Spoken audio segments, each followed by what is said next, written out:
In 2008 and 2009, the world experienced a global food crisis that instigated violent riots in several countries across the world. Now there is speculation of another global food crisis, which may cause more riots than before as prices continue to rise. This documentary will explore the differing opinions on whether the predicted global food crisis is a real issue or not, and the opposing views between governmental methods of controlling the situation. The food production industry fluctuates similarly to how the economy changes. During the previous global food crisis, the industry plummeted, causing prices for staple foods such as wheat and rice to rise dramatically. Anup Shah, editor of the Global Issues website, in 2008 documented that in Egypt and Haiti, the prices rose by 50 to 100%, causing uproar and violence among the public. If there were to be another global food crisis, there would be greater public unrest throughout the world, as more countries will be affected. The world today is in a much better situation to understand and monitor the current food production industry. However, the world is now facing even more problems than the 2008-2009 global food crisis. Contributing factors include droughts hitting farmlands persistently, climate change becoming an ever-worrying presence, the cost of living continuously growing, and the increasing rate at which the human population is growing. The food belt of America, including Illinois, Missouri, Indiana, Ohio, and Kentucky, has been experiencing a devastating drought for almost 10 years and is now reaching its limits in crop production. The US Department of Agriculture predicts that corn output will only reach 10.8 billion bushels for 2012, and yields are likely to be 123.4 bushels per acre.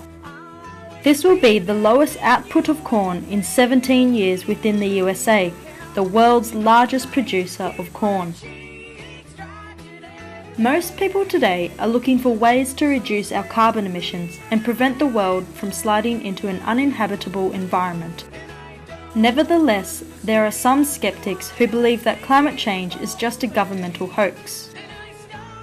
On the other hand, there are skeptics who believe that with reducing the world's carbon emissions, we will be bringing the global food crisis to our door. Tim Curtin discussed the skeptic's point of view in his article, Climate Change and Food Production. It is known that plants use a process called photosynthesis to gain their energy to grow, bear fruit, and reproduce. Photosynthesis is the process of converting carbon dioxide into oxygen to create energy. With this in mind, skeptics believe that if the world reduces its carbon emissions to even 60% of what was proposed in Copenhagen in December 2009, this would be enough to cause plants across the world to not receive enough carbon dioxide. If this was the case, then plant life would decrease, causing the global food crisis that the world was trying to avoid in the first place.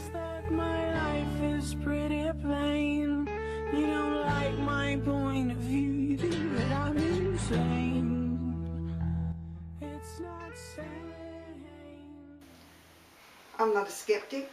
I know the world is in danger of a real food shortage due to climate change.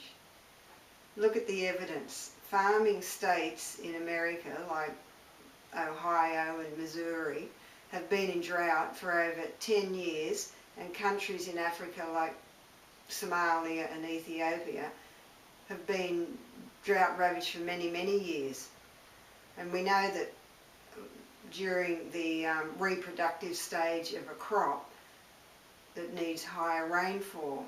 So if it doesn't get that higher rainfall, the grain is less nutritious and it results also in a lower crop yield. This in turn leads to higher prices for grains, which leads to expensive feed for livestock.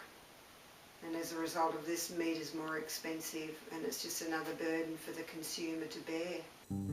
Dick Smith published a book regarding the booming population of not only Australia but the world. He states that with every passing year, 80 million people are added to the world's population. This puts the world's greatest food-producing countries, such as USA, Australia, China and Brazil, under great pressure, as according to the Australian Bureau of Agricultural and Resource Economics and Sciences, by 2050, the world food demand will be 77% higher than it was in 2007. Also, the world's energy needs will double, another factor for the governments around the world to consider. Australia plans to help improve the world's food security. As outlined in the National Food Plan Green Paper that was released by the Australian Agriculture Minister, Senator Joe Ludwig, early this year, measures to improve global food security contribute to social and political stability and facilitate global economic growth. It is therefore in Australia's national interest to help improve global food security. Developing nations are the main target for Australia's help. However, suppliers are generally only willing to sell to the highest bidder, such as China. Nevertheless, Australia's efforts are not lost, as ongoing initiatives to improve agricultural productivity in developing nations are increasing their food production capacity.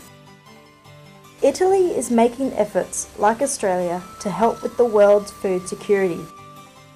The United Nations has organised for Rome to recognise World Food Day and agricultural cooperatives. Italy's initiatives have already enriched millions of small-scale farmers, which could expand and make even greater contributions against hunger and the possible food crisis.